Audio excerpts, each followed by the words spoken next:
अस्सलाम वालेकुम dear viewers. आज हम बनाएंगे कफ, वो भी 3 तरीक़ों से। ये 3 तरीक़ों से आप कफ किस तरीके पर बना सकते हैं, यहाँ डिटेल वीडियो है, एंड तक देखिए। तो सबसे पहले यहाँ पे आपने तकरीबन 1 इंच की सिलाई लगा देनी है और उसके बाद आपने कफ को इस तरीके पर पलटा कर यहाँ पे आपने क्या करना है, 2-3 टांके चल के उसके बाद आपने कफ की गोल सिलाई लगा देनी है। अब जो कफ की गोल की सिलाई आप लगाएंगे, यहाँ पे आपने कफ से इसको 1 सूत्र दूर रखना है। बिल्कुल कफ के जड़ में नहीं लगाना, कफ से 1 सूत्र दूर रख के आपने इस तरीके पर गोल सिलाई लगा देनी। वो वजह क्या है, वो वजह ये है कि आप जब कफ पलटाओगे, कफ पलटेगा, सीधा होगा, तो अगर उसकी जड़ में सिलाई होगी तो फिर क्या होगा, जो कफ के किनारे हैं वो टूट जाएंगे और वो मुड़ जाते हैं। तो आपने इस तरीके पर क्या करना है कि कफ से थोड़ी दूर सिलाई लगानी, और साथ में यहाँ पे आपने कपड़ा जो है वो कटिंग करना है, और उसके बाद अपने कपड़े को इस तरीके पर थोड़ा फोल्ड करके कफ को सीधा करना है। ये आप देख सकते हो, इस तरीके पर आपने कफ को सीधा कर देना है और उसके बाद नाखून की मदद से आपने इसको थोड़ा बिठा देना है। अब यहाँ पे इसको बिठाने के बाद आपने क्या करना है, कफ का सेंटर निकाल लेना है। और ये जो सबसे आसान तरीका है, जो सबसे सिंपल तरीका है, ये वही है, क्योंकि ज़्यादातर लोग कफ को इस तरीके पर लगाते हैं। तो यहाँ पे आपने क्या करना है कि आस्तीन पे आधे इंच का हिसाब लगाने, आधे इंच का क्या लगाना है, निशान लगा देना है, और उसके बाद आपने यहाँ से उसकी सिलाई शुरू कर देनी है। क्योंकि आपने आस्तीन की जो दबाव है, ये आधा इंच पूरा ही कफ में रखना है। वो इस वजह से क्योंकि ये कफ बाद में निकले नहीं, इस वजह से कफ बाद में निकले नहीं, तो आपने इसमें जो दबाव है वो पूरा ही रखना है, दबाव फिक्स रख लेना है, ताकि आपका कफ बाद में निकले नहीं, आस्तीन और कफ अलग ना हो। और उसके बाद आपने क्या करना है, यहाँ से हम जैसे बूट की सिलाई लगाते हैं, तो आप भी अपने हिसाब से जो भी सिलाई लगाते हो, आप लब की सिलाई लगाते हो, आप बूट की सिलाई लगाते हो, वो आपकी मर्जी है। तो आपने यहाँ से गोल सिलाई कफ के ऊपर घुमा देनी है, और घुमाने के बाद आपने वापस आना है नीचे आस्तीन की तरफ, और यहाँ पे आपने क्या करना है, आस्तीन को फिर से जो है ना क्या करना है, दूसरी साइड में फिक्स कर देना है। अब ये जो निशान आपको आस्तीन पे दिख रहा है, ये हमारे आधे इंच का निशान का दबाव होता है। हम दोनों तरफ से लगा लेते हैं एक जैसा निशान, ताकि हमारा दबाव जो है ये दोनों तरफ से एक जैसा ही आ जाए, क्या हो जाए, एक जैसा ही आ जाए, और हमारा जो दबाव है ये कहीं कम ज़्यादा ना हो। तो उसके बाद आपने क्या करना है, कफ के सेंटर और आस्तीन के सेंटर को मिला लेना है, और जितना आपका दबाव, जितना आपका प्लेट आता है, या आप उसको प्लेट बोलते हो, चुनट बोलते हो, जो भी बोलते हो, वो आपने इसमें दे देना है। यहाँ पे उस हिसाब से आपने क्या करना है, इसमें दबाव प्लेट डाल के आपने क्या कर देना है, उस पर सिलाई लगा देनी है। अब दूसरी तरफ से भी आपने क्या करना है, यहाँ से सेंटर टू सेंटर मिलना है कफ और आस्तीन का। उसके बाद प्लेट जितना दूसरी साइड में आएगा, उतना प्लेट आपने दूसरी साइड में भी डाल देना है। अब हम चलते हैं दूसरी तरीके की तरफ, और दूसरी तरीके पर यहाँ पे हमारी कफ की फ्यूजिंग हुई है, तो यहाँ पे हमने आस्तीन को रख लिया इस तरीके पर, और आस्तीन को रखने के बाद हमने ऊपर से इसके ऊपर कफ रख दिया, और उसके बाद हमने इसके ऊपर आस्तीन रख दिया। यहाँ पे आप देख सकते हो, जैसे हमने रख दिया, आपने बिल्कुल सेम इस तरीके पर आस्तीन कफ के ऊपर रख देना है, और सेंटर को सेंटर से मिला लेना है, और उसके बाद जो प्लेट आए, जितना भी चूनट आए, वो आपने डाल देना है।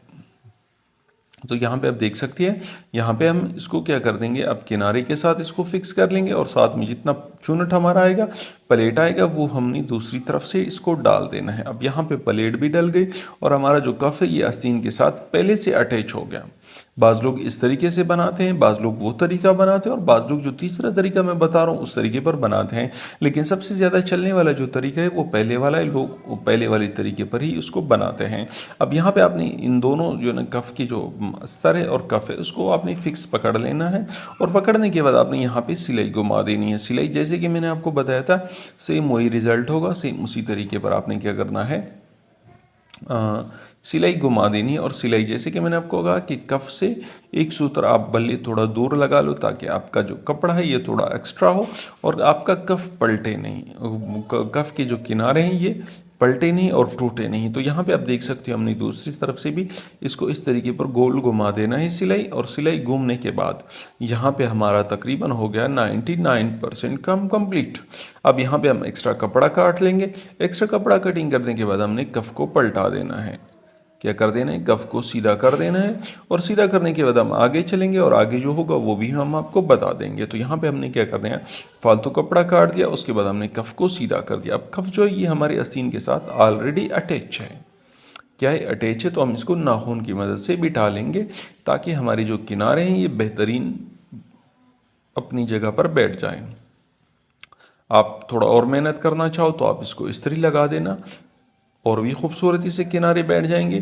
तो यहाँ पे अब हम क्या करेंगे, हम यहाँ पे फैनल और टॉप की सिलाई लगाएंगे। क्या करेंगे, टॉप की सिलाई लगाएंगे, क्योंकि हमारा आस्तीन तो ऑलरेडी कफ के साथ अटैच है।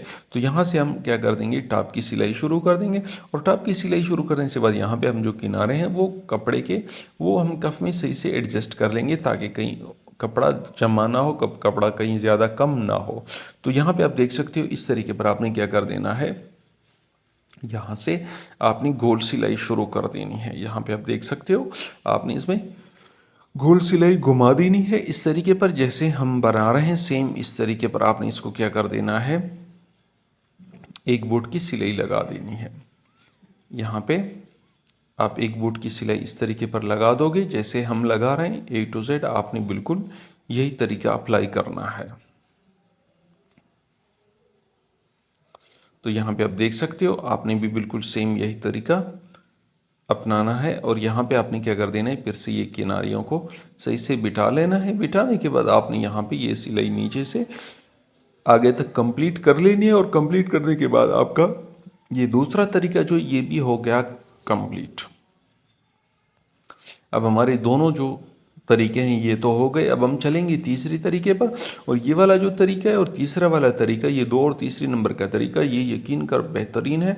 इसमें कभी भी आपका जो कफ और आस्तीन का कपड़ा है ये कभी भी अलग नहीं होगा, ये बिल्कुल पक्के एक साथ हो जाते हैं। तो अब हम आते हैं तीसरी तरफ, और यहाँ पे आप देख सकते हैं हमने कफ की फ्यूजिंग ऑलरेडी की है और दोनों साइडों से सिलाइयाँ लगाई हुई है। दोनों साइडों से सिलाइयाँ हमारी लगी है और कफ की फ्यूजिंग हुई है, तो कफ को हम सीधा कर देंगे। अब यहाँ पे आप देख सकते हो कफ को हम सीधा कर देंगे। और ये जो नहीं, ये चीज़ मैं इस वजह से कर रहा था ताकि मैं वीडियो को ज़्यादा लंबा नहीं करना चाह रहा था, वीडियो को मैं मुख्तसर से मुख्तसर करना चाह रहा था। तो यहाँ पे अब हम क्या करेंगे, हम यहाँ पे बिल्कुल कफ की जड़ में सिलाई लगाएंगे। बिल्कुल आपने यहाँ पे जो सिलाई लगानी है ये बिल्कुल कफ की जड़ में लगनी चाहिए, कहीं भी इधर उधर ना हो। बिल्कुल कफ की जड़ में आपने ये सिलाई शुरू कर देनी है और लगा देनी है। तो यहाँ पे हम क्या करेंगे, हम इस पर सिलाई लगा रहे हैं, आपने भी इसको इस तरीके पर सिलाई लगा देनी है। और साथ में क्या करना है, कफ और जो आस्तीन का सेंटर है ये मैं आपको बार बार बता रहा हूँ, इसको आपने फिक्स करना है, वरना आपका जो कफ है ये घूम जाएगा, ये घुमा हुआ लगेगा। तो आपने इस चीज़ को क्या करना है, गौर करना है। और ये कोई आम चीज़ नहीं है, इससे आपकी कफ का सारा जो है कफ की जो लुक है वो सारी डिस्टर्ब हो जाएगी। तो आपने क्या कर देना है, यहाँ पे इसको सही से एडजस्ट करना है, और उसके बाद आपने यहाँ पे कफ की क्या करनी है, साइड से सिलाई शुरू कर देनी है। और सिलाई शुरू करने के बाद आपने क्या करना है, इसकी गोल सिलाई घुमा देनी है, जिसे हम टॉप की सिलाई कहते हैं, वो आपने क्या कर देनी है, घुमानी है। लेकिन ये वाला जो कफ है, यकीन कर ये वाला और दूसरे नंबर का, जैसे कि मैंने आपको बताया, ये दो तरीके निहायत बेहतरीन तरीके हैं। अगर कोई प्रोफेशनल काम करना चाहता है, कोई चाहता है कि मेरा काम अच्छा हो, मेरे काम में कोई भी कभी नुक्स ना आए, मेरा कफ कभी जो है ना आस्तीन से अलग ना हो, यहाँ पे सिलाइयाँ ना निकले, तो वो इन दो तरीक़ों में से एक तरीके पर कफ बनाए। यकीन कर ये कफ कभी भी आस्तीन से अलग नहीं होगा। और ये इसको हम जो ना हमारे यहाँ इसको पक्के लब का कफ कहा जाता है। बाकी आप जिस तरीके पर आपके अलग अलग जगह पे नाम है, अलग अलग नाम है, तो हम इसको पक्के लफ का कफ कहते हैं। तो आप इस तरीके पर कफ लगाएं, आपका कफ कभी मसला इसमें नहीं आएगा। और जितनी भी ब्रांड वाले काम करते हैं वो इसी दो तरीक़ों पर काम करते हैं ताकि हमारी काम जो है वो अच्छा हो। तो यहाँ पे मैं इजाज़त चाहूँगा, लेकिन उससे पहले एक रिक्वेस्ट है कि अगर मेरे चैनल पे नए हो तो चैनल को सब्सक्राइब लाजमी कर देना, और अगर पुराने हो तो वीडियो को लाइक लाजमी कर देना, और चैनल पे नए हो तो सब्सक्राइब कर देना ताकि हमारी हौसला अफजाई हो। तो मिलेंगे नेक्स्ट वीडियो में, तब तक के लिए अल्लाह हाफिज़, अल्लाह नेगहबान।